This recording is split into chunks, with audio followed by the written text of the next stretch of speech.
All right. Hello, everyone. Welcome back. Welcome back to another Wednesday stream. I hope you are all doing well. I'm excited to be back, excited to do more coding. I have just done, in typical Adam fashion, version bumps before the stream started, and now the app that I wanted to work on today isn't running yet. So hopefully we can spend a few minutes getting that working. But then we can look at doing a placeholder loading animation in Jetpack Compose. That's what I wanted to work on today. Um, I always do this where I make changes to everything before the stream starts, and then I break everything when I expect it all to just work out fine. Um, but hopefully we can get it. Oh, you are seeing the wrong screen. Why is that happening? Okay, hold on. That's not the one. Is that the one? That's the one. All right. Love technical difficulties. Um, Yeah, so for those of you who have been around the stream for a while, you know that we have this study guide app that we've been building for around a year now. And I'm trying to run a Gradle build so I can show that to all of you right now. But what that study guide app has is basically it shows a really cool like Android Studio loading icon while we're waiting for it to start. That's what I would show you, but the app seems to crash anytime I start it. I'm not really sure what's up with that. But I can show you what I wanted to build. So that's not the right one. Um, Last week we looked at runtime permissions with Jetpack Compose. If you weren't here last week, you could find that over on YouTube, but we just uploaded that today. So do check that out. That was a fun stream. But we looked at um, let's see if this runs. It ran while I was talking. I tried to change back some version number, but I don't know if I changed back a good one. If I broke, okay, it's working now. So never mind, it doesn't have the Android Studio loader. It used to, but now it's just showing our default progress indicator. Um, I want to replace this loading indicator with something like this from the Accompanist library. So Accompanist is this collection of Compose helper libraries from Google. They have like a permissions library that we looked at last week, but they also have a library for Placeholder. So if we click on this, we can see this shows like that didn't last very long. Maybe I need to do a pull to refresh, but it shows this sort of shimmer animation while waiting for everything to load. This is something you see pretty standard in a lot of apps nowadays that have lists, and it looks like they have some cool versions. There's like a fade version where it kind of fades in and out instead of shimmers. Um, I thought it would be cool to take that idea and bring that over into this study guide application. So we don't have pull to refresh. But basically, instead of seeing the little circular progress indicator, we could show like a stubbed list of um, articles and watch that like shimmer before everything starts up. So that's what we're going to do today. That's the quick rundown. Um, I will probably just dive in today. I do need to be done by like 8:30 my time. That gives us a little over an hour and a half to stream, so we should have plenty of time to do everything we want to do today. What else do I need to tell you before we get started? If you are completely unfamiliar with the project, do give it a star over on GitHub. You can check out everything we've been working on. Um, as I finish the stream, I'll make sure to post a link to the PR we build. Um, and when I post this up on YouTube, there'll be a link down in the description for all this information. Um, but do follow along. On the repo, actually, there is a specific issue number that I made today for this project. So I'll try to make sure all the commits and stuff are tied to this ticket as we go. So that's the intro. That was kind of fast today. Um, Let me know if you have any questions. Otherwise, we'll do what we do and we'll dive in and start coding. So I don't know much about this placeholder um, library other than uh, that it exists.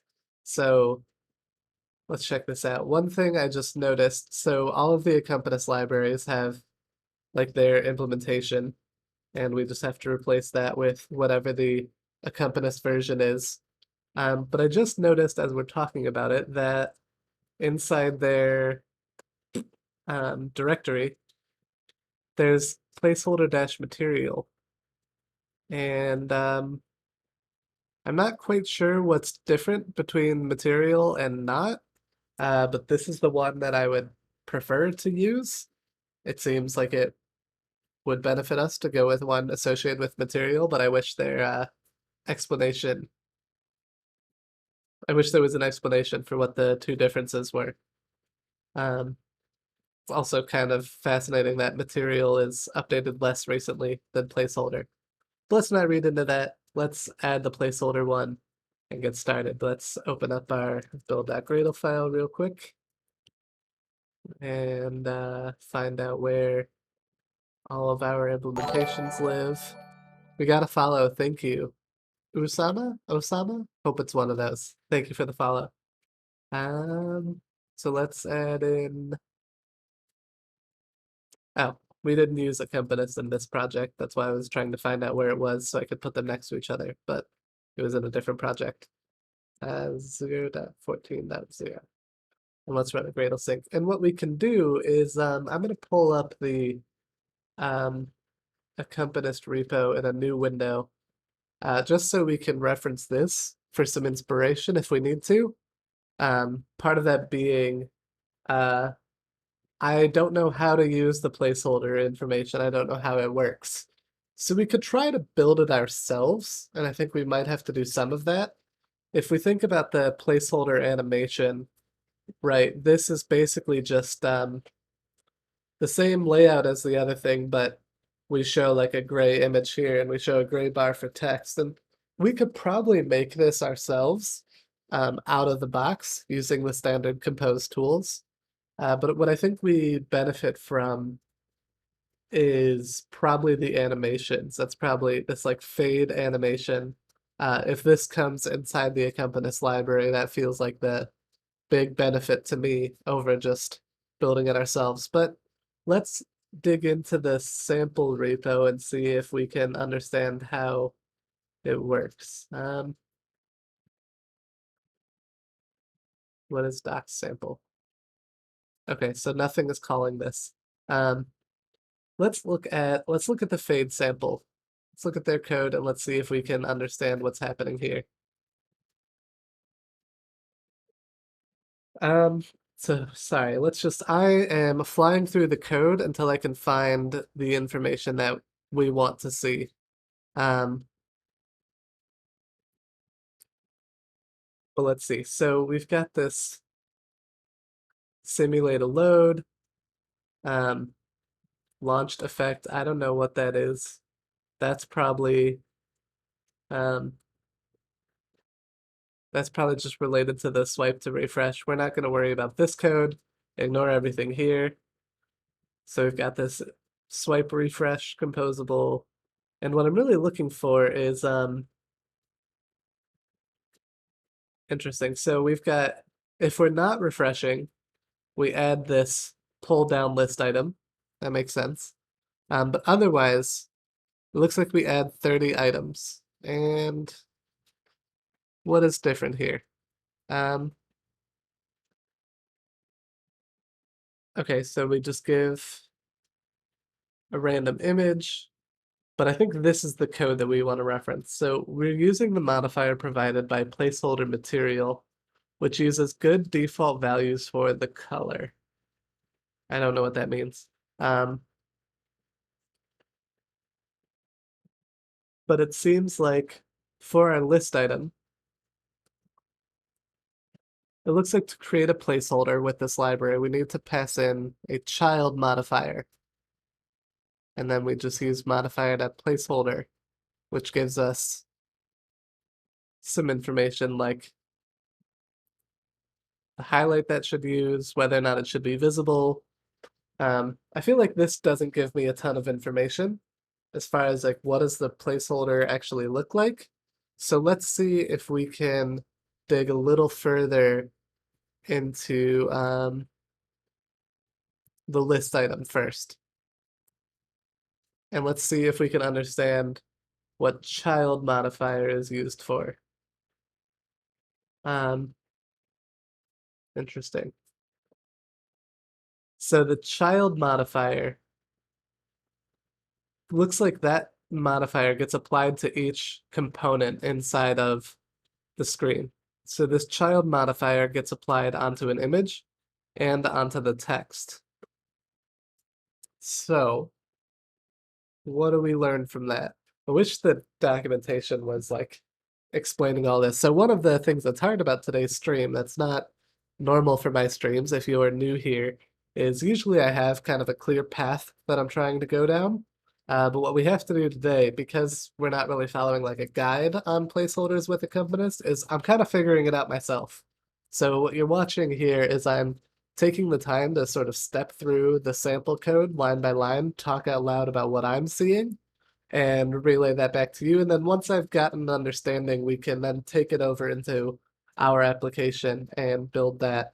But I think this is the key, is that for every item inside our list item that we want to have this placeholder effect, we need to basically pass in this placeholder modifier. And it looks like that we don't really need to understand the inner workings of this placeholder.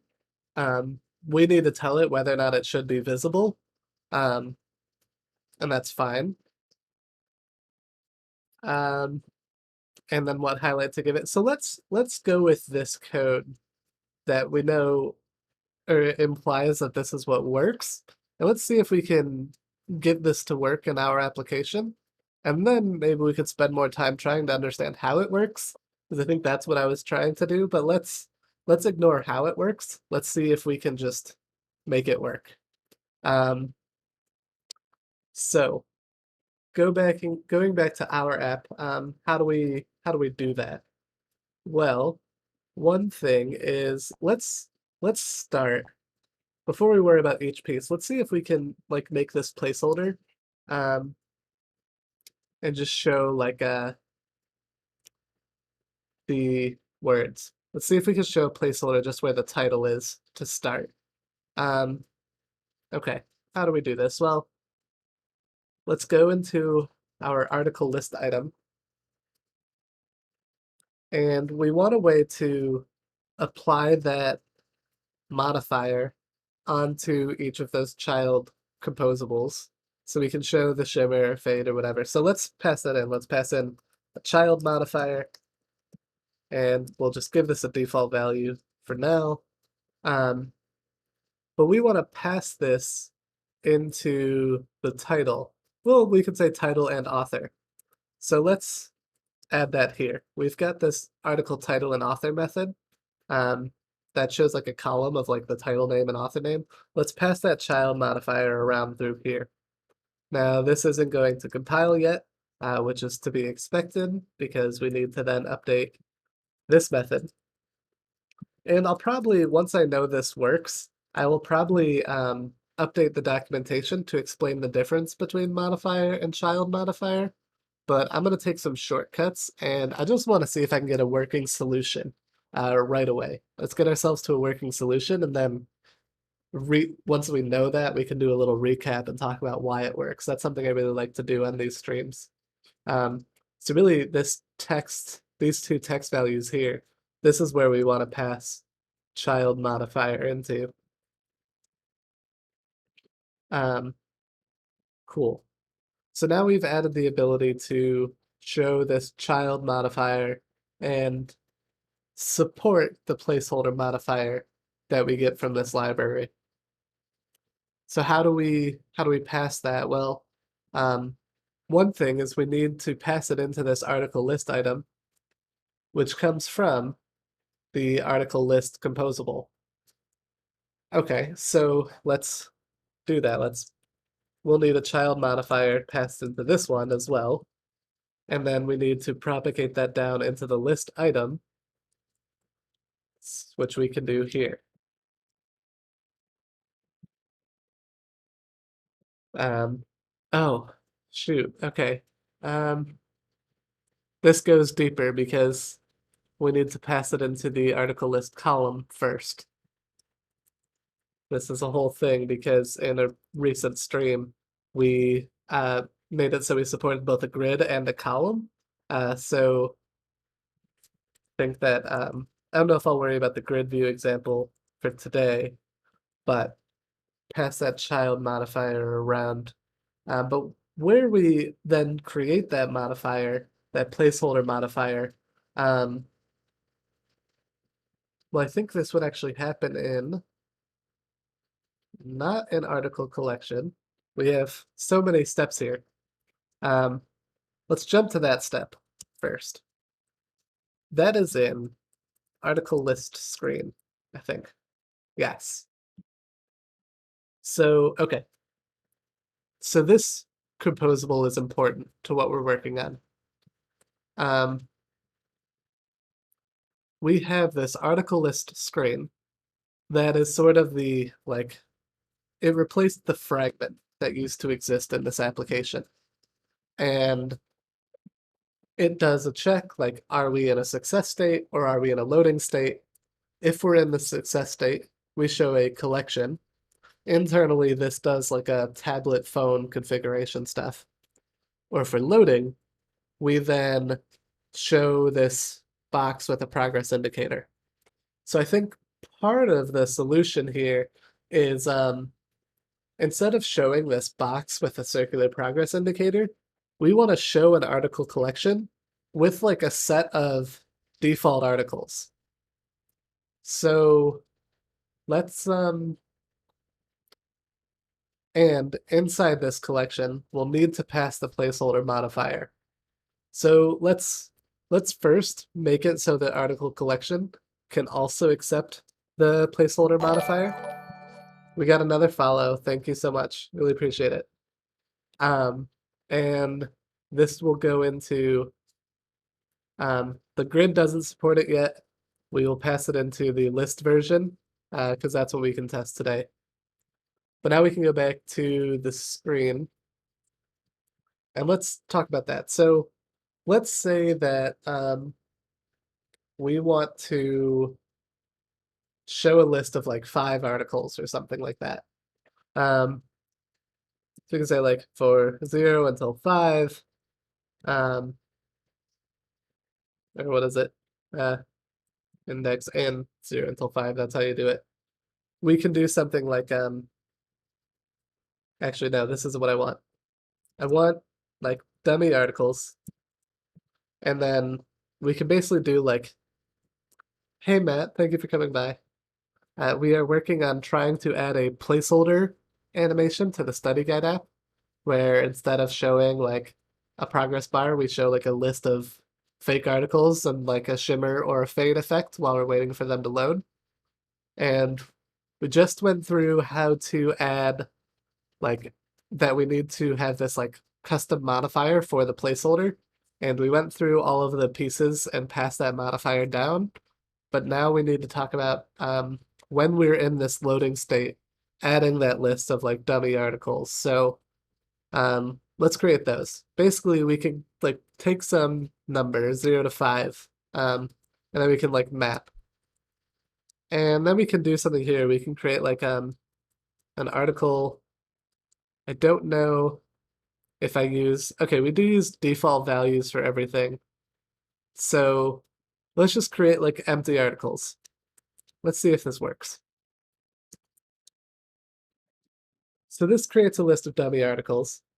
And so what we can do then is add an article collection. We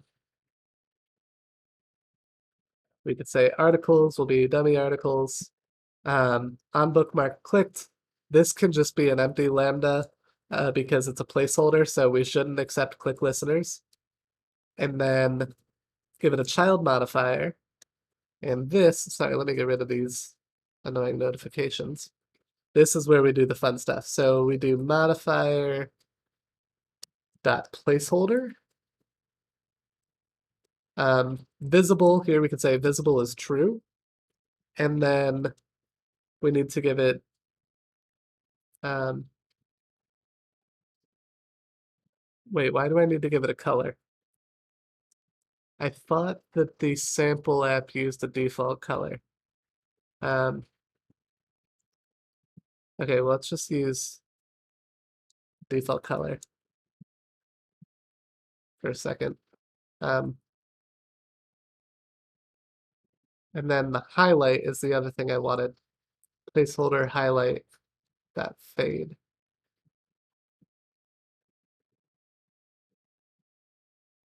Um, oh, and this is yelling at me too. Okay, so this is interesting because I want to go back to the Accompanist sample because I'm pretty sure in their sample they didn't have to specify this information. So let's take a quick look back at the sample. Yeah, they didn't have to do this. Why not? Um,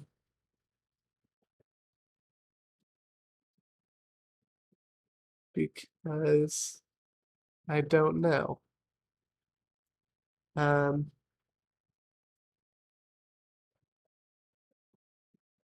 placeholder.material. Did I import a different placeholder method? Maybe I did.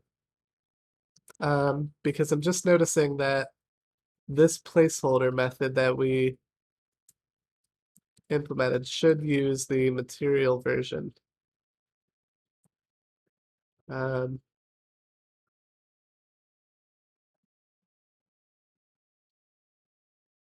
yeah. So it looks at, whoa, that's not what I want. There's two versions of placeholder here.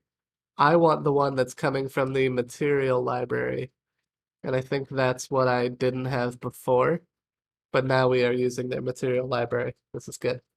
Maybe their own code is deprecated. I actually saw a really funny tweet about that that pointed out that like Google, for all the jokes about killing products and deprecated tools, their like GitHub repos um run forever. Man, we've got Nightbot is kind of spamming the channel a lot tonight. I feel like I changed a setting on accident. Please hold while I look at my timers because that's kind of annoying. Um, I don't want Nightbot to spam us all night long. I want there to be some updates, but they're a little much. Um, no, they're all the same. I think we just, there are certain times that all of the Nightbot messages kind of collide. Okay, and another thing that I want to do before I run this test, so this is the bulk of what we did. So we added this placeholder modifier, and we pass it into article collection. And if we follow this down, that then gets passed into article list, and then goes to article list item. But all of that to say, where it really matters is when we show the article title and author on our list item. That is ultimately where this placeholder modifier ends up. So before we run it, what I want to do is go into um, the Android Essence article list service and interesting. This is um, I wanted to show a delay, but I don't know where to. Should I think in here I could put like a delay? I just want to put delay to make sure we get enough time to see the loading icon or the loading animation. So let's try this out. Let's see how we did. We just have to wait for it to build. Please bear with me. But this project usually builds pretty quick because it's not doing a whole lot of stuff. Um, fingers crossed this works out. Um, so it was a little tricky to figure out how we were going to do this compared to how the Accompanist library did it.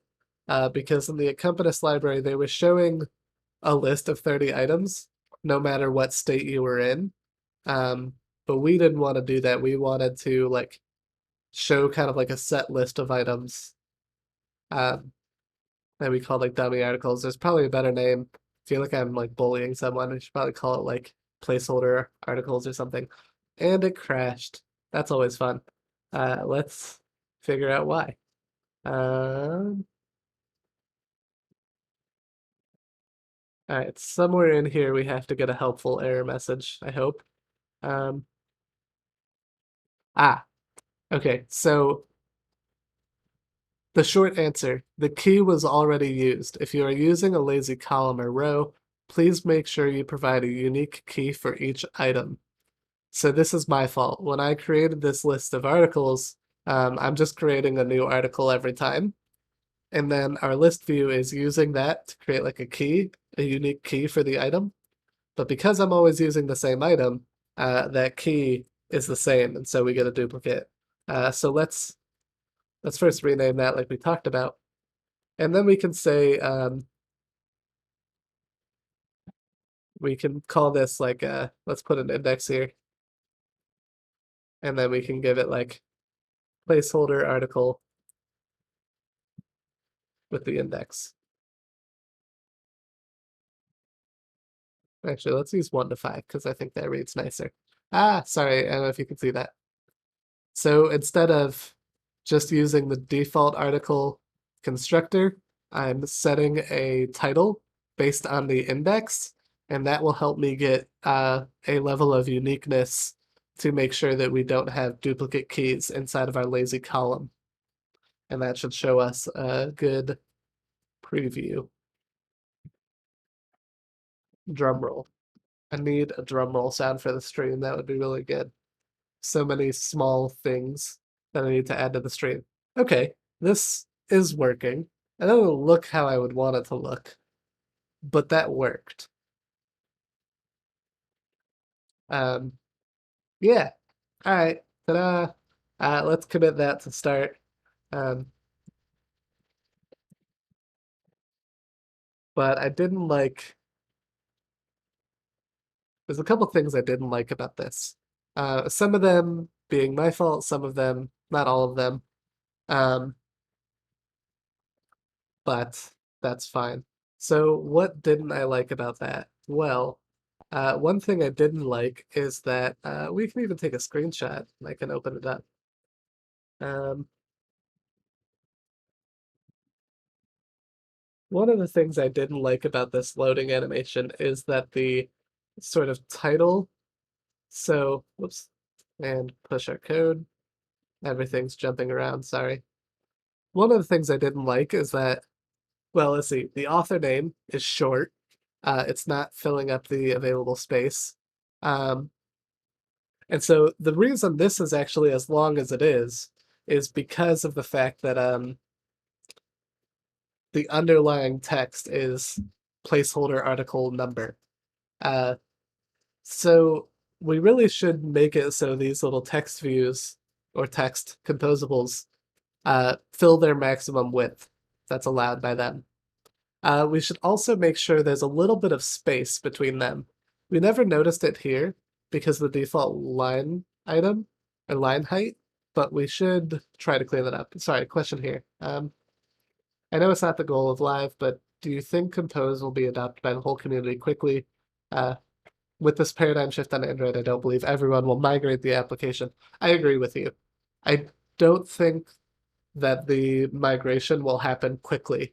Namely because there's a lot of companies that won't start using Compose until it reaches like a 1.0 stable version, which is not happening until it hasn't happened yet. There's other concerns like I don't think anyone is going to go back and rewrite their entire application if it's already working in Compose or in the existing framework. There's no need to change everything. Um, there's a learning curve because it's not stable. Not everyone has learned Compose, so not everyone is going to do it. There's a whole list of reasons why I don't think this will happen, quote unquote, quickly. I do think and hope that everyone will start to migrate to this over time. But yeah, I don't think it will happen quickly. And part of that is why I'm enjoying the live streams. I'm hoping these serve as a resource to those people who want to migrate eventually and might not now. That's why they're all up on YouTube for posterity, so people can learn when it's convenient for them. But no, I don't think that it will happen quickly. And maybe an underlying question there is, do you need to learn it now? Because I've gotten that question from new developers who are starting with Android and they don't know what to do and what will help them get a job. And I say that, like, especially when it comes to a job, you'll still need to know both to a certain extent, because I don't think every company is going to switch over 100%. Um, so yeah, there's a whole lot of reasons why it's not going to happen right away. So I wouldn't stress about it. And so, um, yeah, I don't want this stream to be something that stresses people out. If you're nervous about Compose, that's totally fine. That's why we do this. That's why I'm open to questions. Um, if I look at anything that's too fast, I'm starting to speed up as I get more comfortable with Compose. Please stop me if you feel like I um, went too fast. But I do like regular recaps throughout the stream and talk about the code like line by line several times. I try to make it as accessible and understandable as possible, but if I'm ever not achieving that goal, do let me know. Um, yeah, thanks for that question. I really appreciate it. So let's fix these two things real quick. Let's make these two texts as wide as possible. And then let's also add some spacing between them to make it nicer. There was a long question. Let me finish that thought that I had, and then I'll read that question real quick.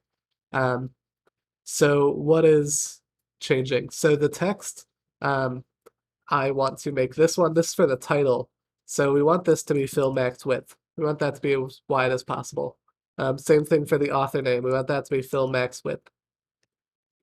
And the other thing is that on the column, we want some spacing between each item. So let's do vertical arrangement. This will be arrangement dot spaced by 8 pips. Little bit of a magic number. 8 is a good spacing between like items. So let's run this, and while I'm waiting for this to run, I'll read this question. I know how good Compose is because I studied it a lot. Ooh, chat is popping off tonight. I love it. So let me catch up. I haven't launched the beta. There's a lot of resources that help. Oh, just a lot of thoughts on Compose. If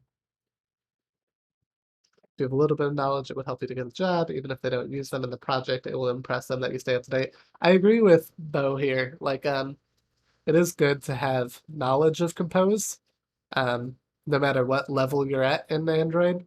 But it's definitely not a must-have. I've been using Compose for a side project of mine. Oh, and listing some benefits. Yeah, I will let chat kind of do your chatty things. I will keep an eye on it for questions for the stream. But I was so caught up in chat that I didn't pay attention to the loading animation, so I have no idea if this worked or not. So let's run that again. And let's see how this looked. Ooh, okay. This actually does look a little better.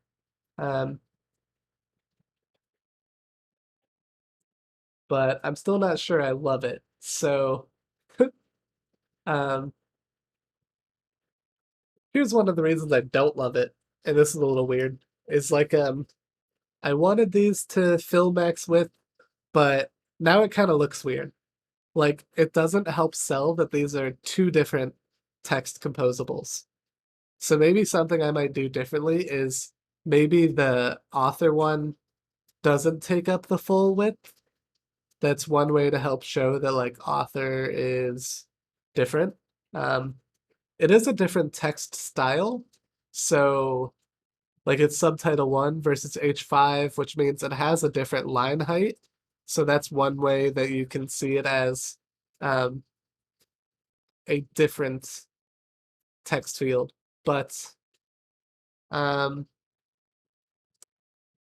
I'm kind of tempted to see if maybe we take the author one and we don't make it the max width. Like here, so fill max width, little known secret about Compose. This nice modifier takes in a parameter called fraction, which you can give it like a fraction of that max width to take up. So by default, it's 1. Let's fill up all the space. What I'm saying is if I do this, I'm saying take up 75% of that available space.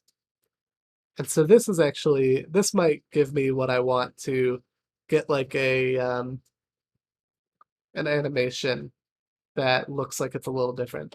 Um,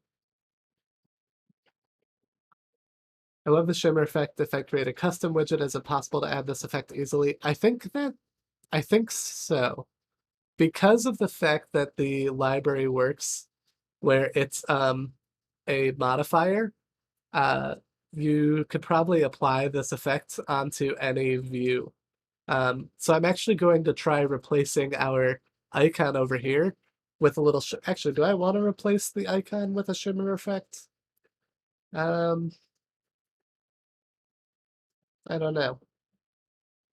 Chad, what do you think we should do with the bookmark icon while we're loading? Do you think that we should have like a little shimmer icon there? Do you think it should just not be there at all? What are your thoughts on that? I feel I'm a little torn. I also do plan to add like tags to this. Ooh, change the color? That's an interesting idea. I think removing it is probably best.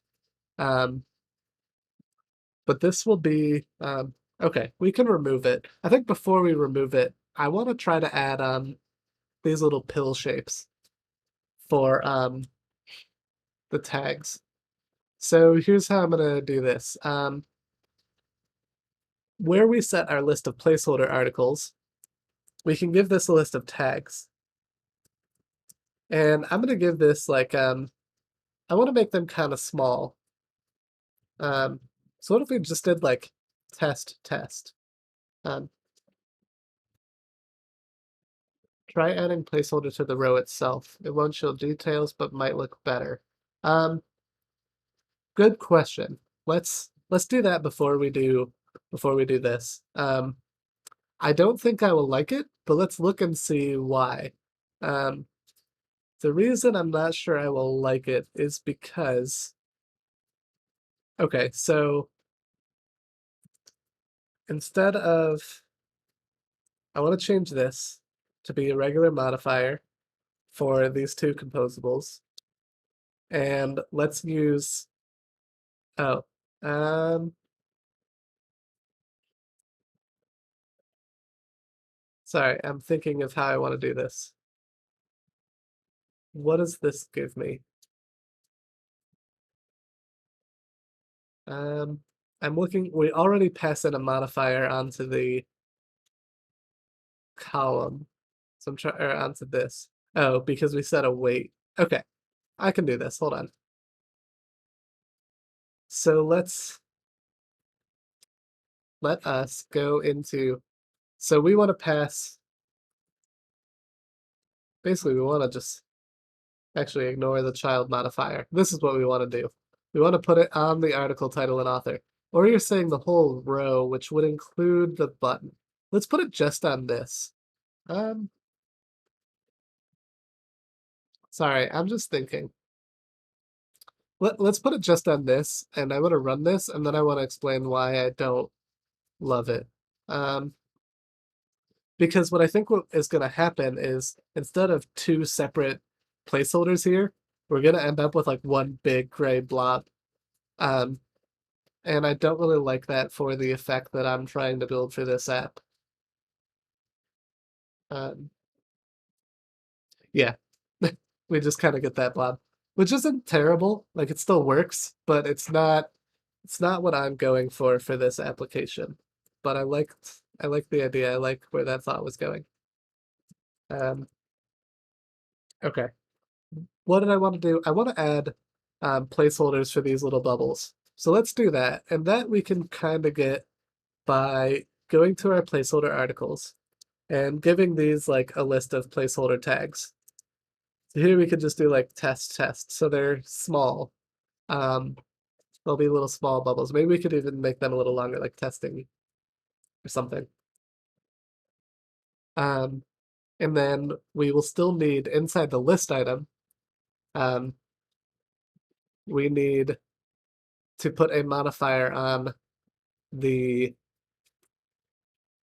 um, words on the article tag. So let's put a child modifier there.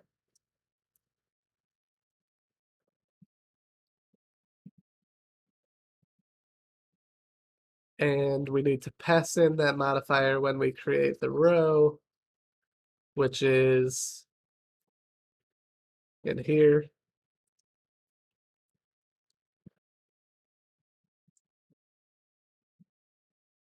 And I'm actually a little nervous about whether or not this works, but let's run it. Let's find out before I give too many spoilers.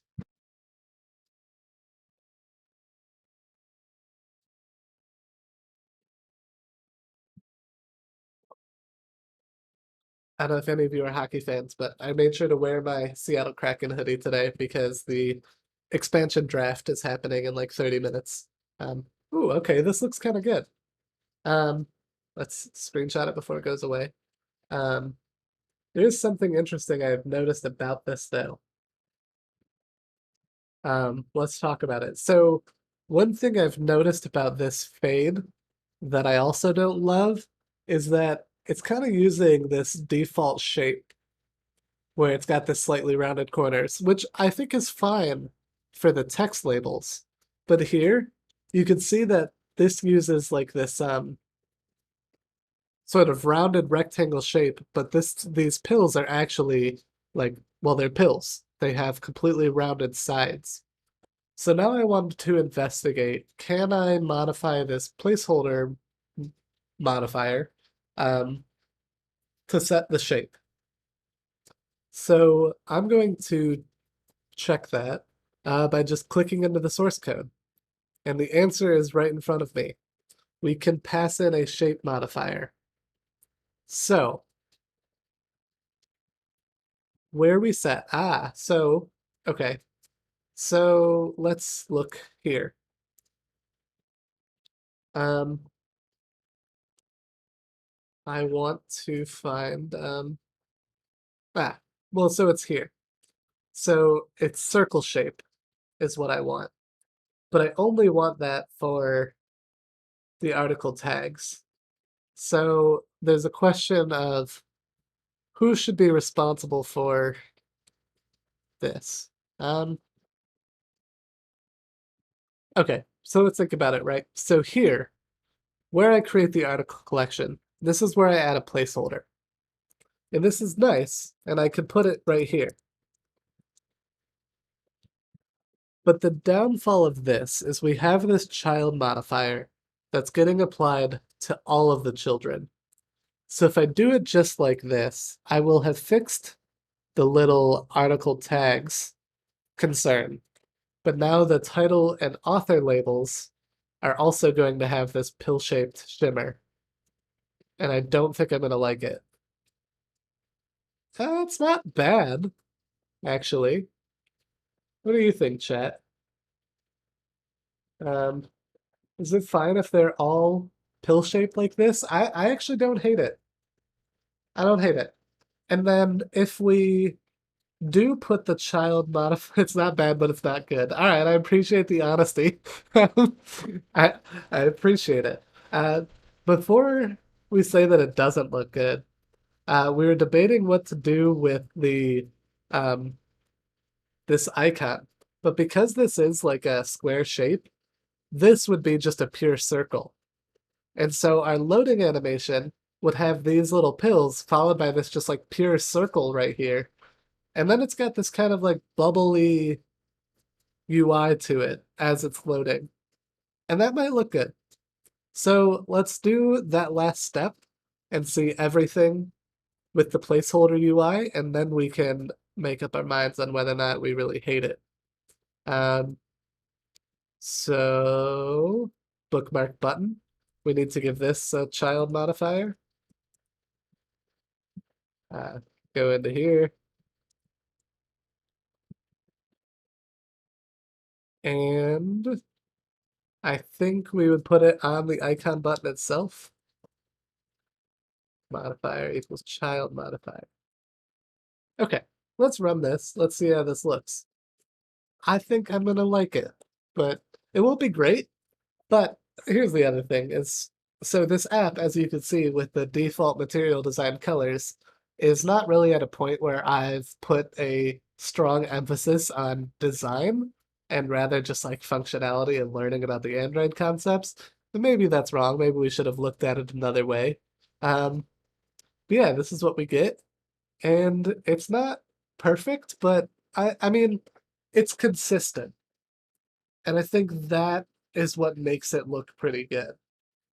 It's like, sure, it felt weird, but then when you see this, like you have consistency here between all of the elements on the screen. And I think that's important. And so I think I like that a lot. Um, but maybe that's just my opinion. But I think I kind of want to roll with this. So cool. Let's commit this code real quick.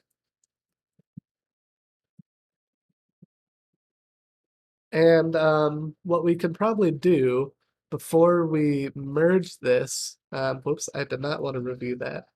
Um,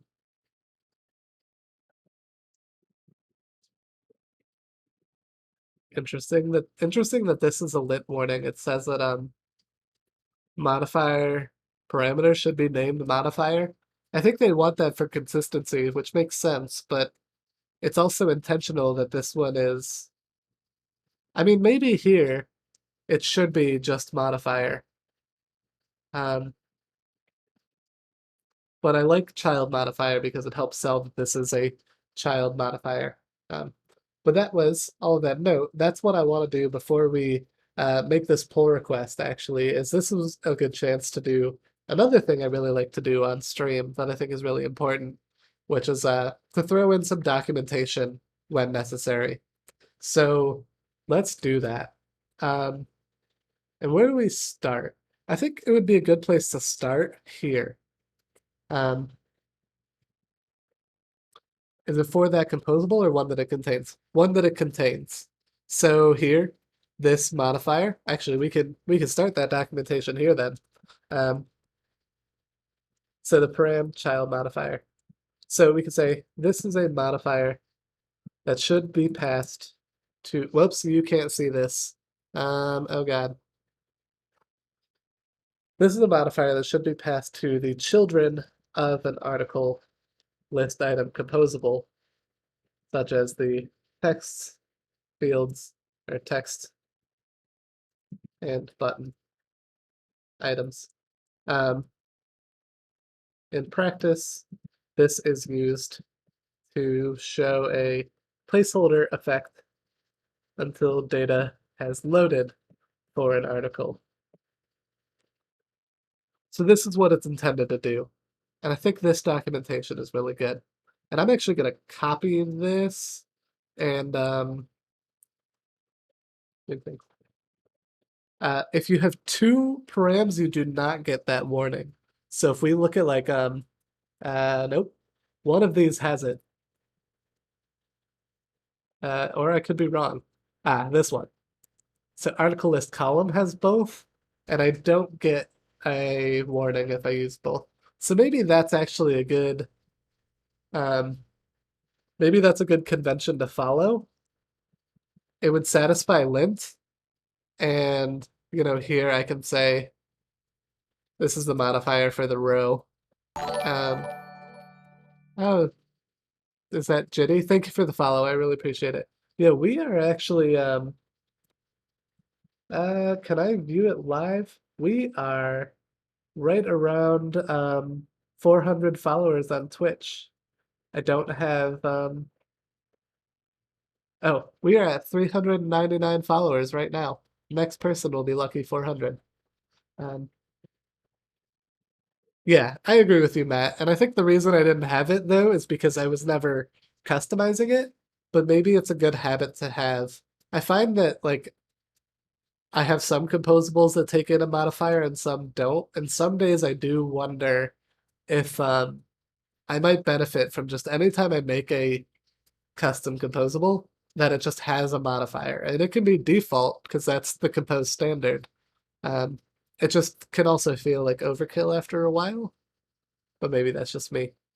Um, no, we can actually go through all of these and we can do that just to clean that up while we write some documentation. So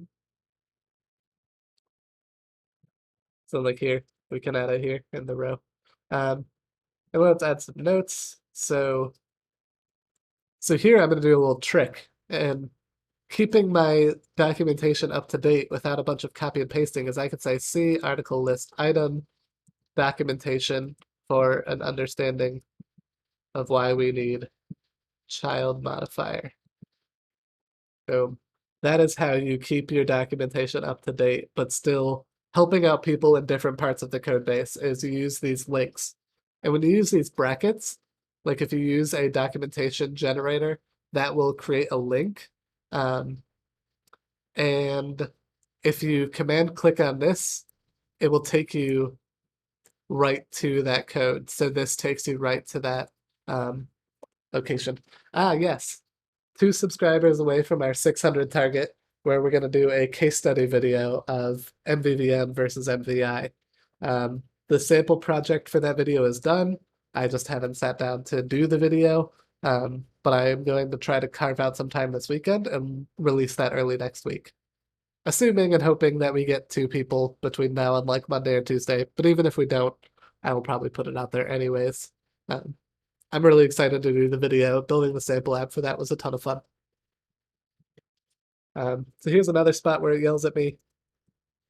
So let's add the modifier there, and let's add the same documentation. Nice little cleanup. Um, actually, so this one,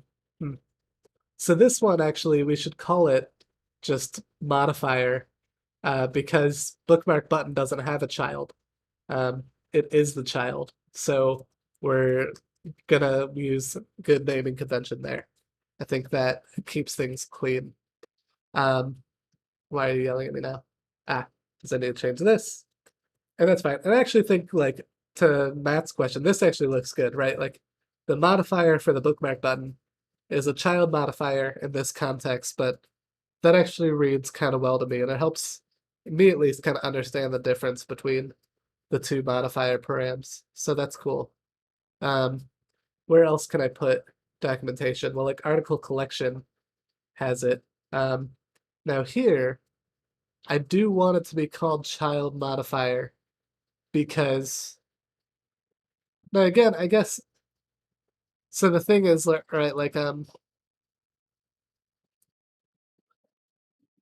so if we follow the habit as before, right? If I have like 2 modifiers here, the thing is that this modifier just goes unused. But that's fine. I think maybe we could just do that to satisfy lint, even though lint is now going to give me a different warning because I'm not giving a modifier to the list. But maybe I should. Maybe that's something to clean up. Uh, this is a separate modifier applied to child items inside the list items to show a placeholder UI while data is loading. Um, we'll clean up one lint warning at a time and add some documentation, and then maybe we could spend 5 minutes just doing some tedious code cleanup. It would also be good to get the grid version of this working too. Okay. What else? Where did I miss this? Well, like, um, article list. I guess it's a similar thing. From an API standpoint, you're leaving your UI open to be changed via modifier. You're right. But the thing is, right, like here it's unused. Well, we can change that. Um, the thing is, I should just make it so this is never like unused. Um, yeah. Um, a separate modifier applied to the children inside list items. Show a placeholder while data is loading. Yeah, I mean, as a senior dev, like that is like the ongoing question I feel like I'm always asking myself is like, um, there's the quote unquote right way to do things, but it's not always what you need. And then the question is like, you know, should I do it anyways? Is it over engineering? I don't know. Um, I want these to accept. So let's do the grid. The grid should also support this.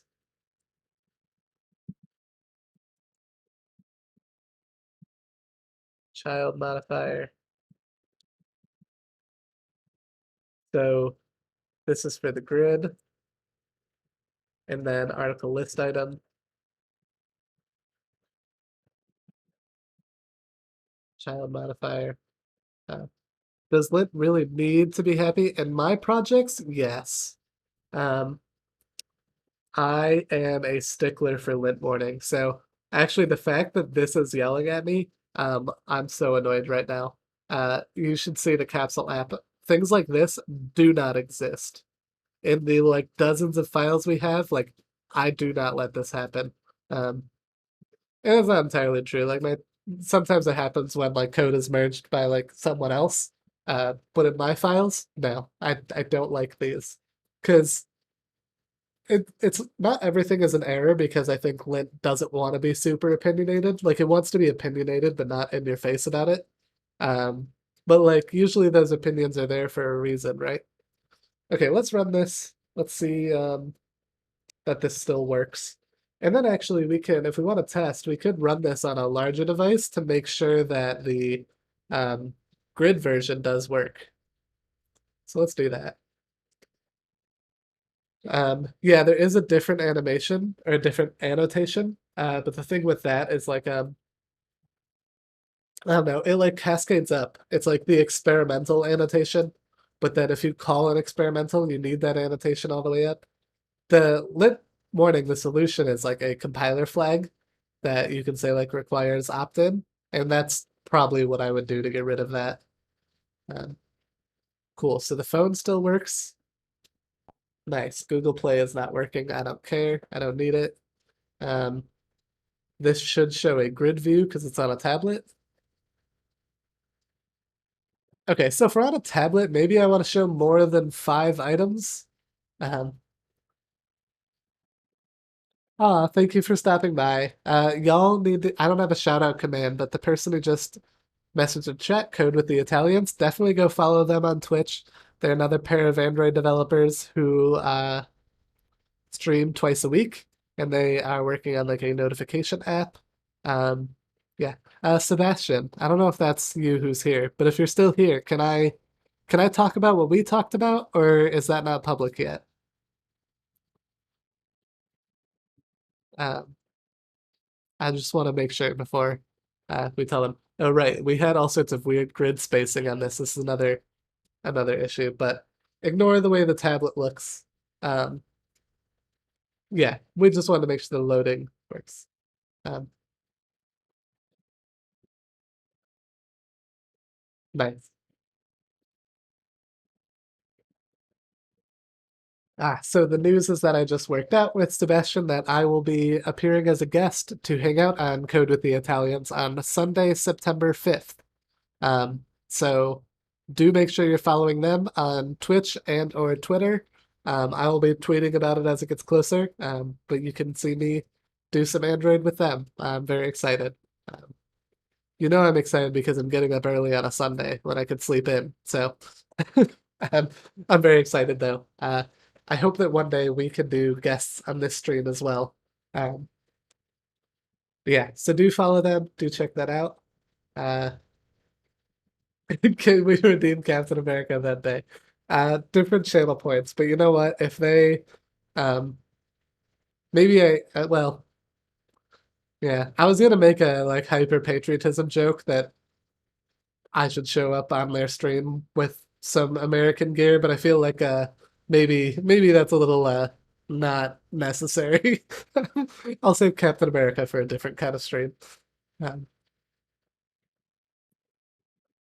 all right, where were we? We were adding some documentation. I think we added everything I wanted to be cleaning up lit warnings. So let's make a pull request for this. Um, now it would be interesting to answer the question that is asked every stream is Captain America and Super Mario. What an amazing day. It sounds like a ton of fun. Um, but the question we ask every stream is can and how do we want to unit test this? Um, actually, I might have a unit test already that might break because I think we had test coverage for like showing loader versus data. And now that we're not showing like a progress bar loader, this might actually break. So let's find out. So adding placeholder animation.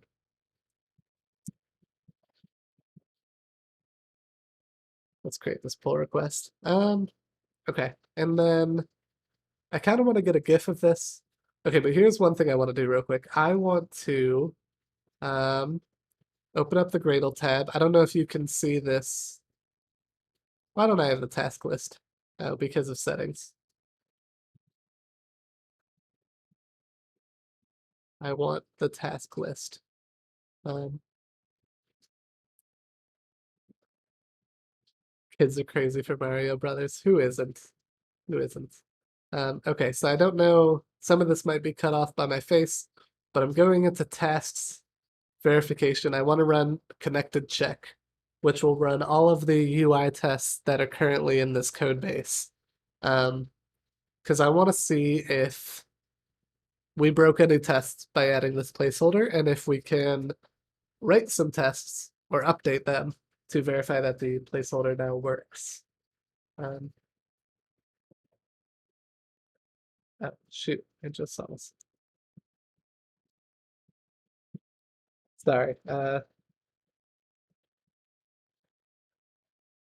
Just some off-stream stuff I need to take care of.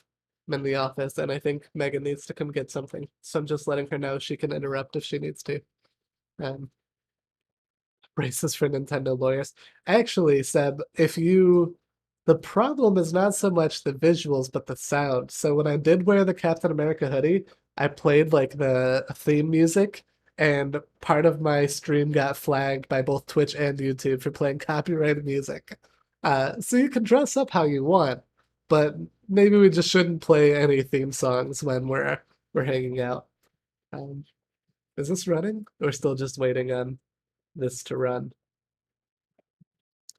Looks like Gradle has to build before it could run the UI tests. So we're waiting and we're waiting.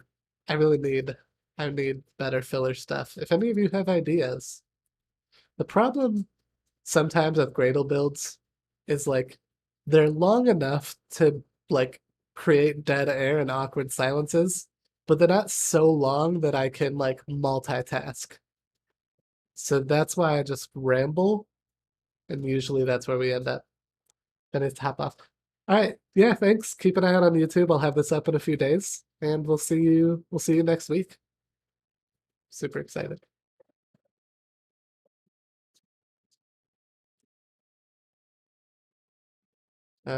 Okay, this should be running. I think this is taking a little longer to run because it also has to build the Android test package, and we haven't built that yet.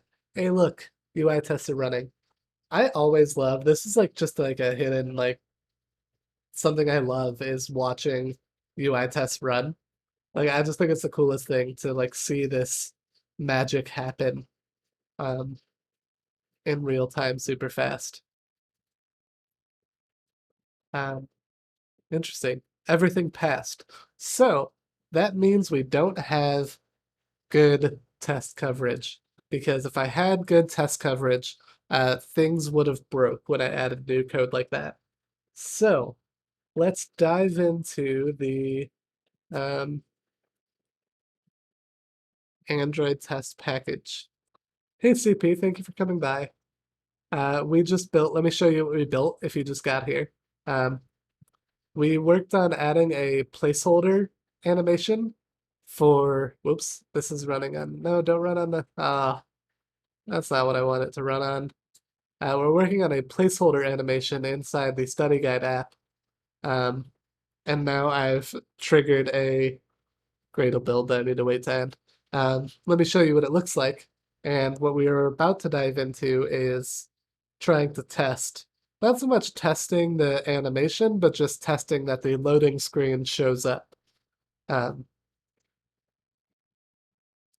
so let's do that. So this is what it looks like. It's very bubbly, very sort of like I don't know, it's very bubbly, but I like the way it looks. And then we see our real data. So that's all fun, but now we wanted to write some UI tests for that. Oh, and if you haven't seen the code, so we will put this up on YouTube at some point, but if you want to watch the VOD, but for now you can all follow along the code there, which looks like it failed. Why did it fail? Looks like some static analysis failed because of a magic number in article list item. So let's go to article list item and let's figure out where that magic number was before we go to writing tests. Oh, it's because I put this magic number here. Um,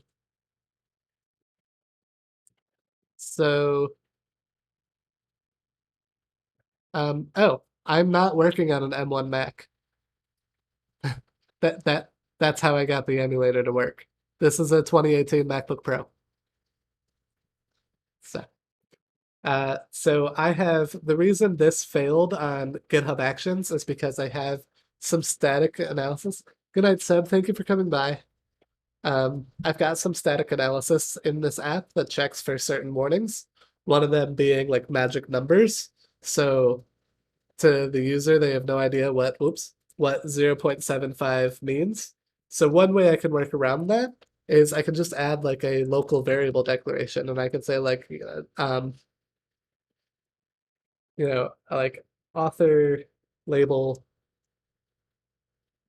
width ratio or something, and then set that to be 0.75, and then replace this line down here with author label width ratio. And I'm going to test this by running a Gradle command for detect. That is the static analysis tool that we're using. This was one of the very first streams we did where we went over static analysis tools.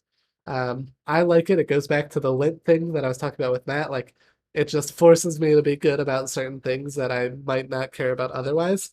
And magic numbers being one that I think is super important. It prevents you from using numbers in random places and forces you to use variable declarations or constants and things like that. Um, there are, of course, like exceptions. So inside like the detect settings, I can set it to like if I use like 0 or 1, that it can ignore those. I'm actually surprised that wherever I put the placeholder articles, I'm surprised that this ratio never yelled at me. Maybe it ignores ranges or something like that. Um, that's an interesting thing. Testing.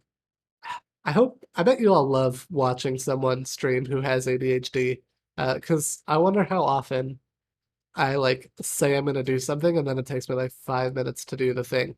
I hope y'all don't hate it, but y'all still come around, so it must not be that terrible. So here's a good class. So we have trying to, how do I collapse these? So this is our article list test class, and it's got a um couple tests in here already. We've got display article list, clicking bookmark icon, updates UI. So these tests are all great. We're going down the wrong rabbit hole. They're doing the thing where I forget how my own application works. These tests are right, because the test I'm trying to write is not an article list test. The test, yeah, I feel you, Trax. I have to write everything down. The test I want to write is for article list screen. And I want to make sure that, based on that, we uh, show some stuff.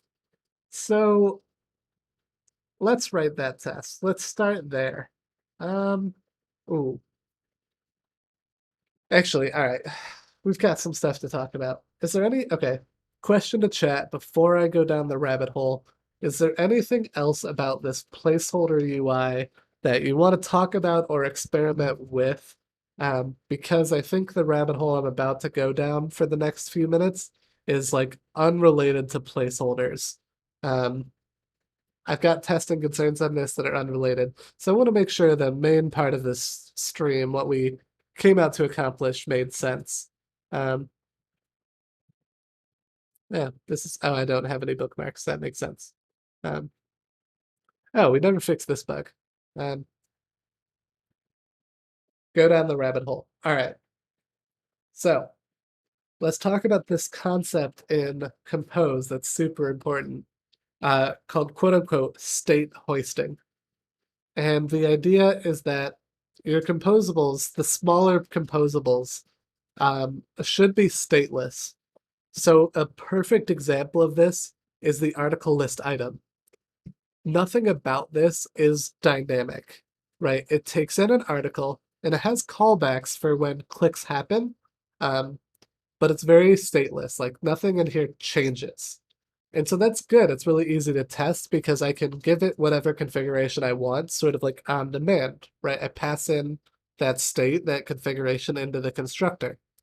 Now, eventually, somewhere up the pipeline in our applications, we can't do that because we have, say, a view model like this, base article list view model, that exposes the state as like a live data. Oh, this is old. Why is this a live data? But it exposes it as a live data or a state flow, which is what I usually use. Um, that's funny. I don't know why I was surprised to see that. So eventually you have to do that, right? So where we do that is inside this article list screen class. And so this takes in, instead of taking in a state, or like a static configuration, it takes in a view model and it observes that state and then using that configures some composables. Now here's why this would be hard to unit test. Because of the fact that I would need to create one of these inside of my unit tests.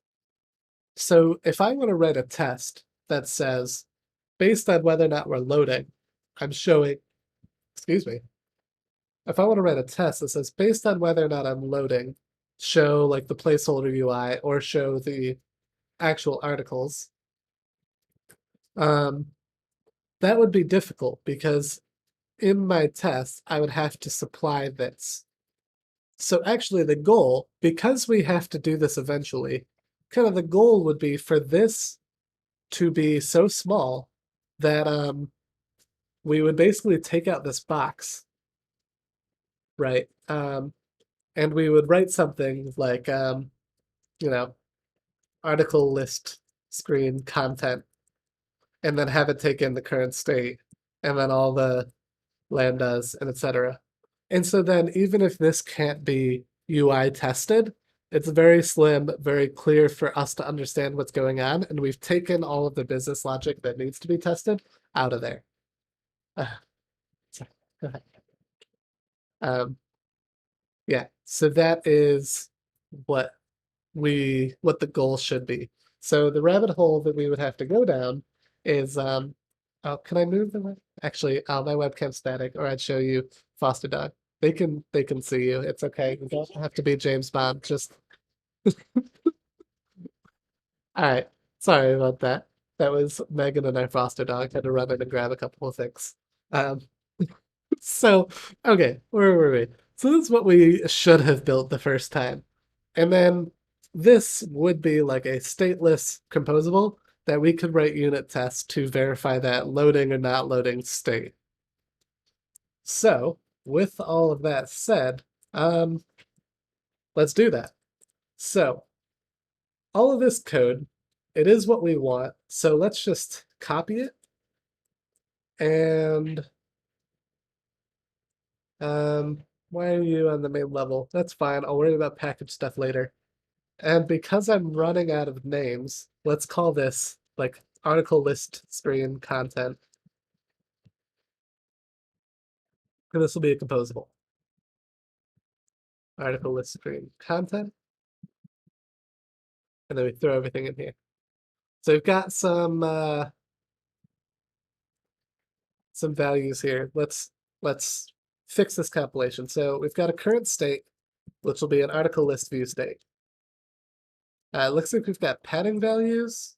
Let's actually make that let's have this take in a modifier instead of worrying about padding. And we'll let the call site specify the modifier for this. And then I'm just gonna copy and paste these lambdas here. And that's all working. Cool. So this is all of the code that we already have. That's all great. But now instead here, instead of putting it here, we can do article list screen content, current state. Oh, hold on. Are these in the right order? Kind of. We want these to go before the modifier. And then this actually needs to be, why is this not the same? Huh. Okay. I guess we can make this nullable. It probably shouldn't be, but we can do that. Current state, on bookmark clicked, on article clicked, and then modifier, here we want this to be fill max size, padding, padding values,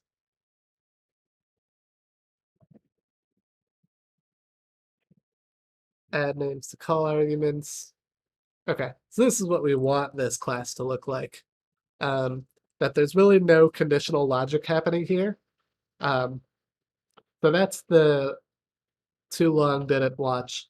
Anytime you need to work with state, when you do need to consume a view model and observe state, try to move any sort of conditional logic out of this function, because then it will be easier to test if you have a stateless composable to go with it. We can't avoid it, so we may not be able to write unit tests for this, or we could. I don't want to say that we can't, just that they're not fun to write. So that's nice. And actually, this, we'll leave that. Now I'm rethinking that padding values, but that's a separate story. Okay, so now we've got this article list screen content that toggles based on loading and not loading. So now we can write our integration test for this flow. So how are we going to do that? Well, we're going to use Command-Shift-T. Nope. Why are my keyboard shortcuts different? Control-Shift-T. Okay, my keyboard shortcuts are different. Control or Command-Shift-T allows us to create a new test. We can call this article list screen content test, and we want this to be in our Android test directory.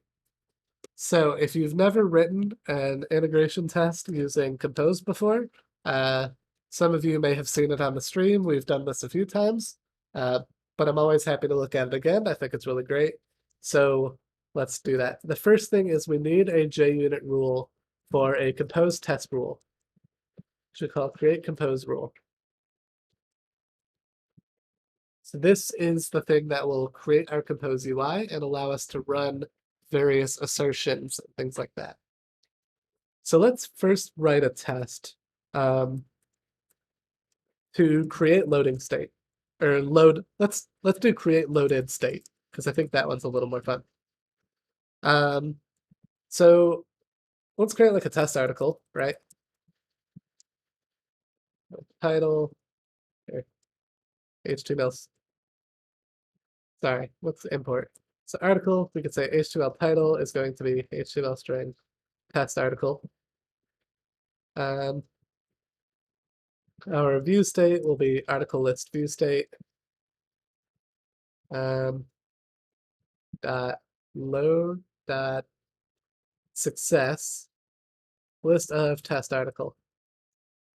Yeah. Okay. So we've created like our test data that we're working with. I'll even split this up to be a little more readable. And then this will be article list. And so now we've got our view state. And so what we want to do is create the UI. So we do compose test rule dot set content. And here we do article list screen content. And here we can pass in like view state. We can pass in empty lambdas for these things. And add the names to the call arguments, because we don't really care about the lambdas for this take. Gotta hydrate. Thank you, Trax.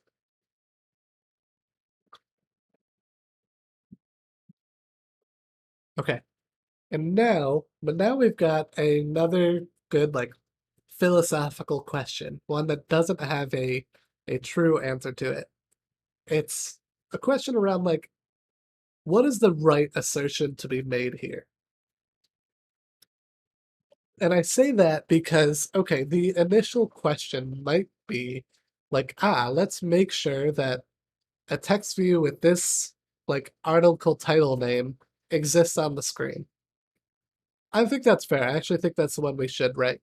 But I'm thinking ahead a little bit to the like placeholder test because it's not so much that we need to check that like an article list item is on the screen, but specifically we need it to be a placeholder version.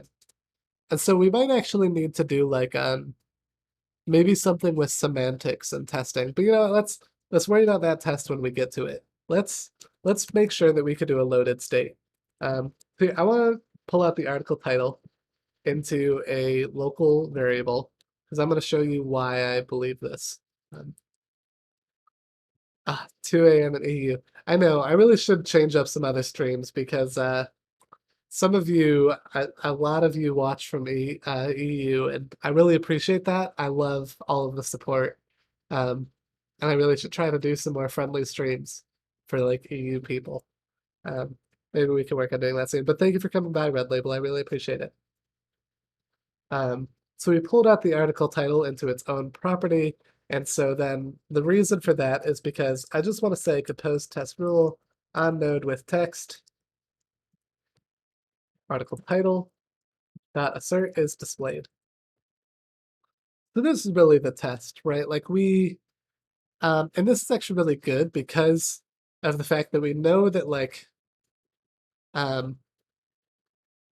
if we look at like article list screen content, this actually goes down a rabbit hole, right? Of like, there's the article collection and it could show a grid view or it could show a list view. But then with the test we've just written, none of that really matters. This test is going after the heart of what we want, which is saying when I have this list of test articles and I put that inside this article list screen content, I just want to make sure that the article with that title is displayed on the screen. The test doesn't need to be more complicated than that. So let's run this and let's see that it passes and that happens. So please give Gradle a few moments. And then we will do the similar test with the loading state and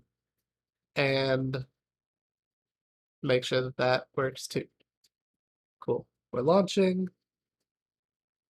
We should just see that we do have like a bug in this app that we've talked about, which is when there is only one article, it shows up in the middle of the screen, which is not what it should do, but it showed up, so the test passed.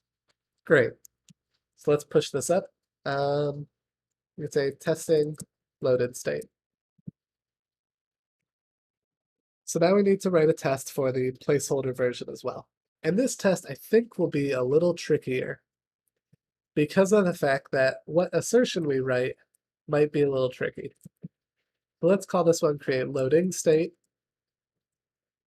Our view state is a little easier this time because we're using a sealed class. So this is just article list view state loading.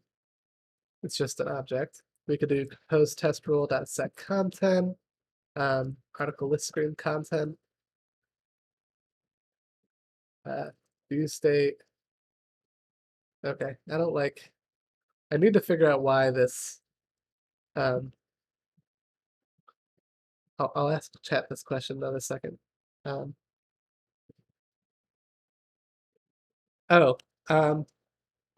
you think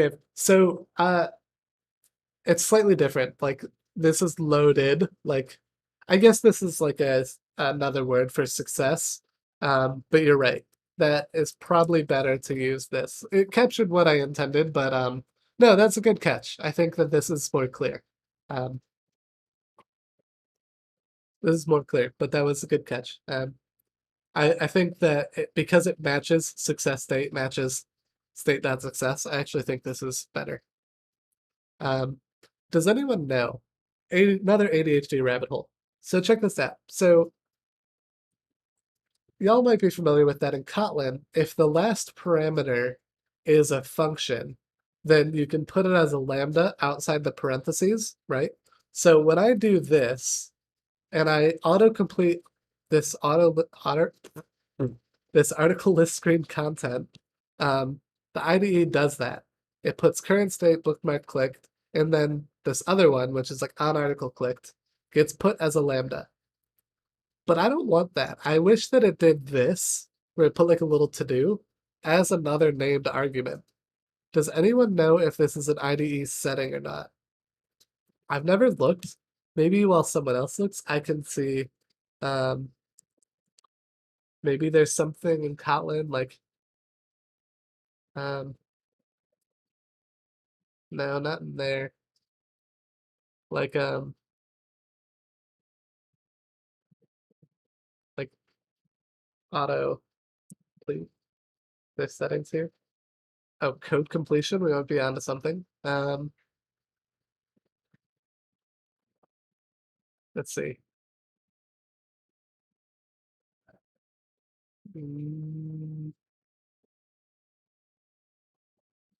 Okay, nothing in here about the lambda in this code completion.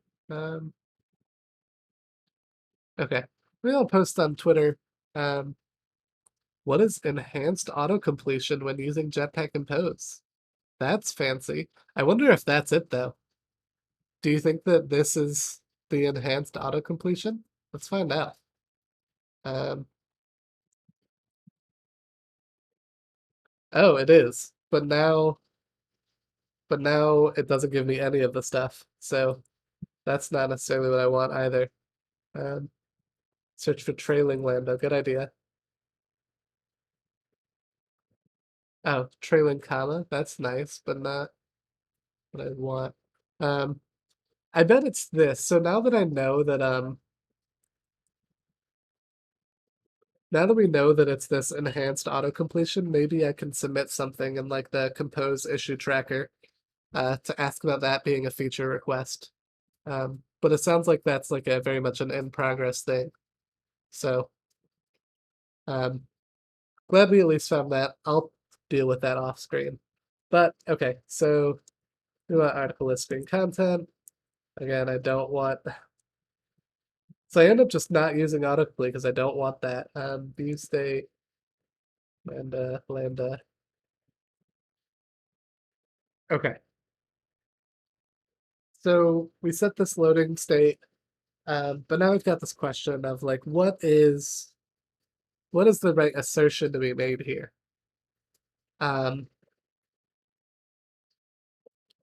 So like here's one way. So if we were using a progress bar, we could do like on node, and then we could say has progress bar range info.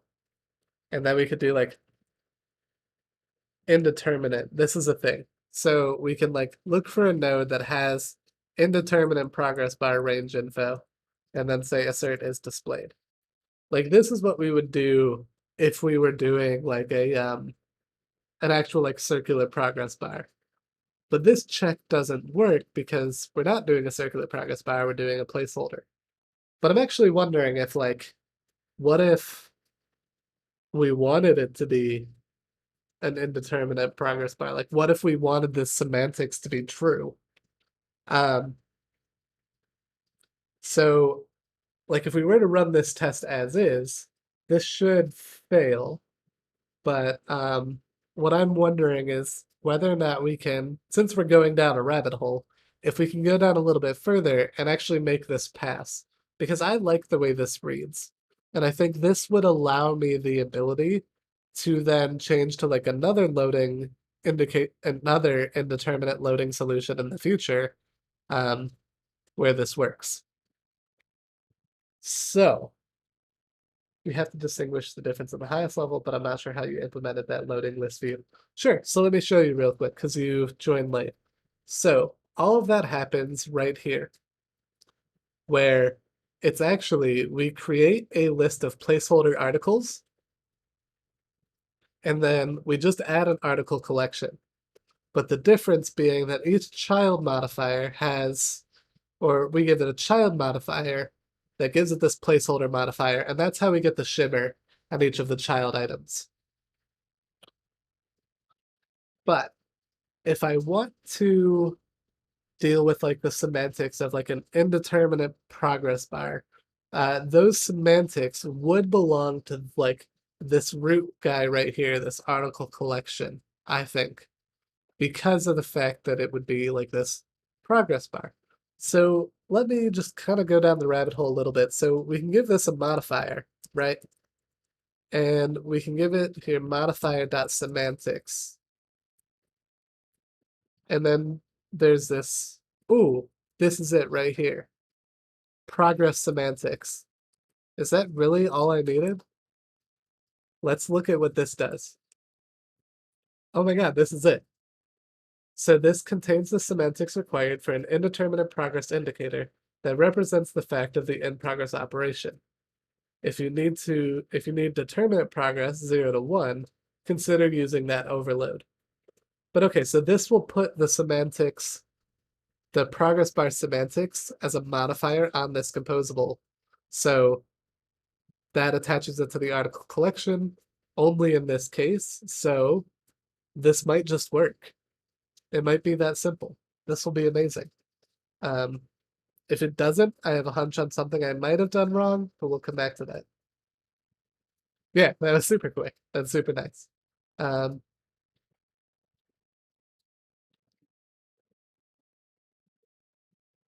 Watch this. There's a loading state, looks beautiful.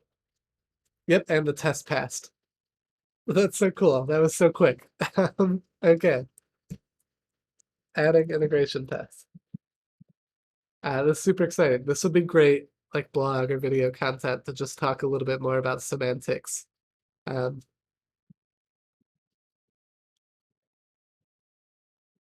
All right. I told Megan I would stop streaming at 8:30, which is in 15 minutes. But I think because it's in 15 minutes, I'm gonna start wrapping up. But those of you who have been around for a while know that I'm always happy to spend like 15 minutes at the end of the stream just kind of chatting. If you have questions about what we did today, if you have questions about anything, literally we could just like shoot the shit for 15 minutes. And then maybe while it's doing that, we can wait to see that all of this stuff passes. Maybe I'll skim over the code really quick. For those of you who joined late, why don't we go through this pull request together, talk about some of the code, and then that would be a nice, good little stream recap, and we can end the night on that note. So we use the Accompanist placeholder library. This is what gave us that fade effect that we were using inside the app. Later we'll look at the actual implementation needed for that guy. This class is for the article list screen content class. I'm actually going to skip recapping that because we just did it. And maybe I can go over it quickly. Let me bump up the font size here in GitHub. So in this, we wrote a successful test that creates some test state, throws that composable on the screen, and then we just make sure that a node with that article title exists on the screen. That was our success test case. Then we had our loading state, where we start with this loading view state. We create the composable to show that on the screen, and then we make sure that there's a node with indeterminate progress info and that that is displayed. So those were our test cases. This article list screen class that was hosting a bunch of information, but we talked about like state hoisting and how anytime we have a composable that takes in a view model, we don't really want to put a lot of logic inside that function because that is difficult to write our own integration test for. So we want to keep this as minimal as possible. So what we did is we moved all of the conditional logic inside article list screen content, and then we trimmed this file down to basically what you see here is what this file looks like at the end. We just pull the view model state and we chuck it off to this other composable this file is now like 28 or so lines at the end of the day. So that's what that diff looks like. And this article list screen content is everything I just said. This is our stateless composable to show an article list view state. I'm going to close this because we didn't actually touch it in this screen. It's not super relevant to today's conversation. That was just a pure refactor. We took some code and threw it in a new file. To get to the placeholder stuff, we updated a lot of our composables to take in this new modifier called child modifier. And we documented throughout the app that this is a separate modifier applied to child items to show a placeholder UI. So if you clone the repo, you can use the IDE to chase this down. But ultimately, this modifier gets applied to the title text composable, gets applied to the author text, the like article tags, and onto the bookmark button. That's how we get this like those circular bubbles for the UI. So what you'll see in some of the diff is we just had to update the plumbing where this modifier happens all the way at the top level where we know about the loading state, and then that modifier has to get passed down through each of the composables. So it gets passed into article collection, which then passes that child modifier into the article grid and into the article list. So a few of these files that we're about to look at are really just passing modifiers down into their children. So we can skip that a little bit, skip this one. And then here we can see the modifier, the child modifier is passed into article list item. And then if we look at like, here is where we show the the article tags. This is where the child modifier is finally used. Here's our bookmark button. The child modifier is used on the bookmark button. Here is like the author or the title text, the child modifier gets used there. So that's where we see the placeholder get used. Now I did skip, I'm gonna go back. Oh, we should revert this. This was a test delay for the sample app, but we don't want that delay to actually be there. So we're gonna revert that change. And this was just a version downgrade that mattered.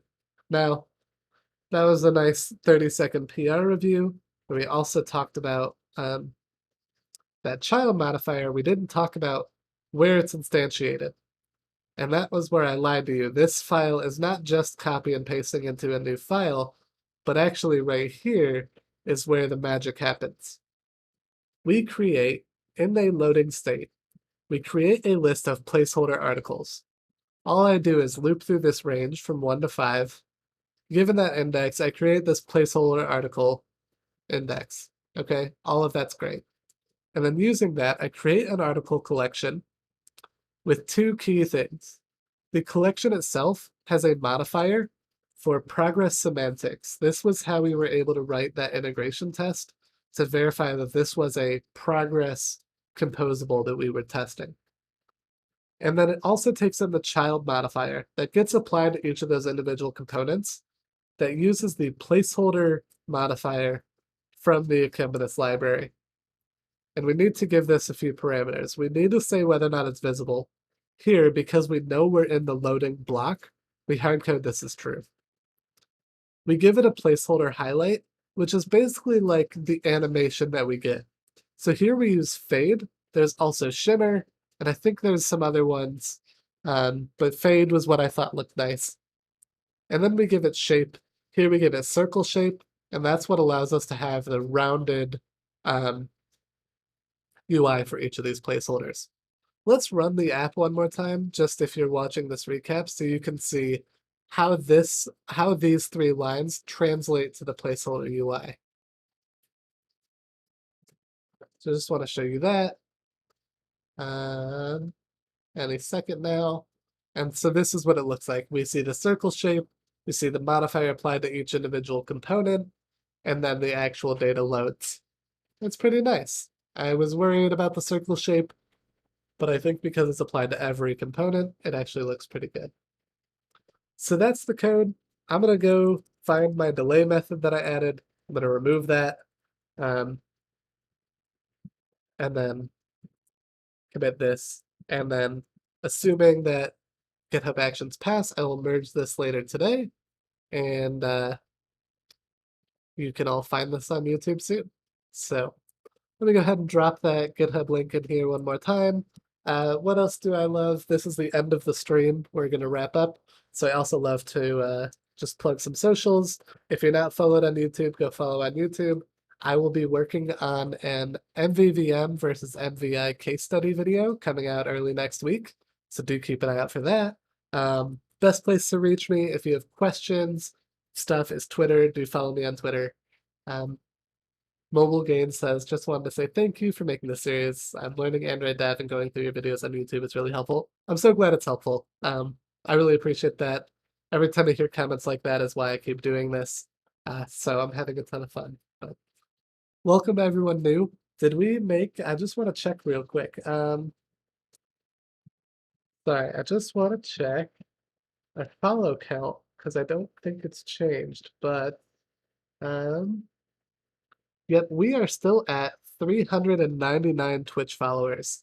So if any of you are stalking and you're not followed, if the little heart icon at the bottom on Twitch isn't highlighted, do click it. Follow, that would be appreciated. $5.99 on YouTube, that's amazing. Would love to, we get 400 on Twitch, 600 on YouTube. We're one away from both. That would be amazing. But it's not always about the follower count. I like round numbers, but I do it because it's fun. I do it because the 399 of you who do show up and learn, hopefully y'all are learning something, and that's important to me. So I posted the PR, but just one more time, there's the GitHub repo for the study guide app. We typically do a bunch of streams related to the study guide app over time if we can find something useful. So when I started streaming a year ago, the study guide was meant to be something we would build over time entirely on Twitch, which we have, but somewhere in the middle with the craziness that was last year, not all of the stream videos are up on YouTube. I'm also running out of steam on the study guide. Like I never had like good designs and sort of a far thinking approach. So part of me has considered doing a new stream series of building an app from scratch and doing a lot of the same stuff a second time. I'm currently weighing the debate between a lot of you might then feel like you're seeing repeated information, but other people will be very excited to see everything from the start, and another chance for me to really be cohesive about collecting all that stream information and providing better resources. I don't know. I'm weighing it. I'll let y'all know. We'll see how it goes. But yeah, thank you all for coming by. Really appreciate it, especially all of you who are in Europe who are hanging out right now. I don't know what I did to deserve all of the love from Europe, but you are all the best. So before I hop off, I will see if there is anybody that I can raid. Doesn't look like anyone that I follow is like coding or doing anything. I'm not gonna raid any of these people. So yeah, we will let it go. I'm gonna hop off and eat some dinner. Um, yeah, have a good night, everyone. Thanks again for coming by, and we'll see you next week.